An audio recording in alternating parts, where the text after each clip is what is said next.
সেখানে যারা আহত হয়েছেন, ক্ষতিগ্রস্ত হয়েছেন, বন্ধুত্ব বরণ করে হয়েছেন, তাদের প্রতি আমাদের ভালোবাসা এবং শ্রদ্ধা রইল।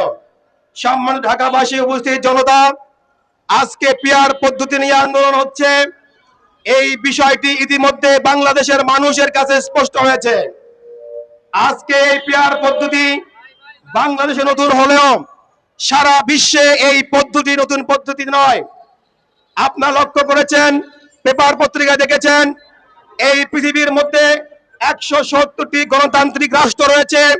এই 170টি রাষ্ট্রের মধ্যে 93-91টি রাষ্ট্রে পিআর পদ্ধতি নির্বাচন চালু রয়েছে। এমনকি আমাদের এই পৃথিবীতে 36টি উন্নত রাষ্ট্র রয়েছে, জার্মান, ফ্রান্স, ইতালি সহ এইসব 36টি রাষ্ট্রের মধ্যে 25টি রাষ্ট্রে পিআর পদ্ধতি নির্বাচন অনুষ্ঠিত হয়।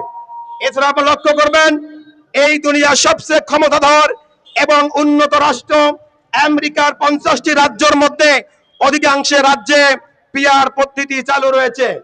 আজকে পিআর পদ্ধতি মানে হচ্ছে সকল দলের প্রতিনিধি সেখানে অংশগ্রহণ করবে। অর্থাৎ বাংলাদেশের কোন দল যদি 1% ভোট পায়, তাহলে ওই দলের কমপক্ষে 3টি জাতীয় সংসদ সদস্যের 3টি আসন লাভ করবে। আমরা লক্ষ্য করেছি, স্বাধীনতার 54 বছরে কোন সরকারেই সংখ্যাগরিষ্ঠ মানুষের সরকার হতে পারে নাই। সর্বোচ্চ 42% ভোট পেয়ে সরকার গঠন করেছে। বাকি 58% মানুষ সবসময় ওই সরকারকে ভোট দেয় নাই।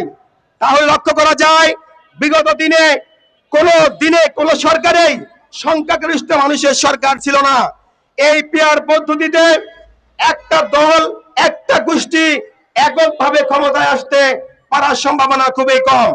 যদি সেটি না হয়, তাহলে সেই দলটি কখনো স্বৈরাচার হতে পারবে না, ফ্যাসিস্ট হতে পারবে না। অর্থাৎ আমরা চাই এই ক্ষমতার ভারসাম্য, ব্যালেন্স অফ পাওয়ার, এটি হলে বাংলাদেশে চাঁদাবাজি বন্ধ হবে, বাংলাদেশের চাঁদাবাজি বন্ধ হবে, সন্ত্রাসী বন্ধ হবে, মাফিয়াতন্ত্র বন্ধ হবে, বাংলাদেশের মানুষের ক্ষমতার অংশগ্রহণ করার সুযোগ পাবে। সম্মানিত ভাইরা, আজকে এই পিআর পদ্ধতি বাংলাদেশের সমস্ত মানুষ বুঝে গেছে। আমার রিকশাওয়ালা ভাইরা, আমার ড্রাইভার ভাইরা, আমার কৃষক শ্রমিক ভাইরা, বাংলাদেশের প্রত্যেকটি মানুষ পিআর পদ্ধতি বুঝেছে যে আমি যদি ভোট দেই, আমার দলকে যদি ভোট দেই, তাহলে আমার এই ভোটটা মিস হবে না।